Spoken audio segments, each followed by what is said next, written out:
If you are a young person, you open up your phone and all you see is dead Gaza baby, dead Gaza baby, dead Gaza baby, Right. Diddy, dead Gaza baby, dead Gaza baby.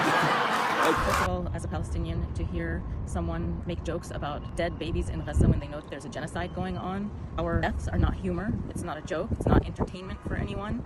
And just as a human being, whether you care about Gaza or not, you should not be making jokes about dead babies. It shows our lack of humanity. We have seen for years now how the media belittles the lives of Palestinians. Talking heads belittle the lives of Palestinians. People in Congress and the White House belittle the lives of Palestinians. But Van Jones is a black man. He's a liberal, progressive. Did you expect for him to do that? No, I did not. But I didn't also expect for a genocide to continue for 2 years, and it has been. So I guess anything is possible now. The other thing that really struck me is that he said the reason that we're seeing all of these dead bodies, these dead babies' bodies on social media is because of a campaign by Iran and Qatar. What do you think about that?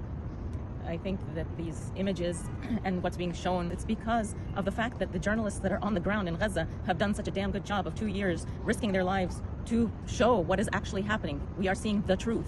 And I think what Van Jones was doing was trying to cast the truth as propaganda. Correct. Coming from U.S. enemy like Iran. Right. And that is another dangerous thing. Yes. So even though he has apologized, and I know Van Jones from many years ago, we worked together when he lived out in the Bay Area, and he was a lawyer who was out there defending the oppressed, and to see what his rise and power has done is quite sad. But I think that apology is not enough. The mother who is crying over her child, the father who is out starving and his kids are starving and he's looking for aid and he has to travel so far and get a risk of getting killed while he's doing it, these people are not accepting his apology. In this peace plan and in past peace plans, there's like a certain number of Israelis that get released or Israeli dead bodies that gets released, and then a much larger number of Palestinians. So for one Israeli, you'll get 20 Palestinians or some calculation like that. When you see that one life, Israeli life, is more important, they're willing to give up so many hundreds of Palestinians just for that one Israeli life, then yes, they are dehumanizing us once again. On the other hand, it also reflects how many more Palestinians are being held than Israelis. When they say Israeli hostages, they need to say over 10,000 Palestinian hostages, because these are not prisoners. They have not been charged with anything, and they're sitting in Israeli prisons being tortured and beat and taken to military courts for nothing.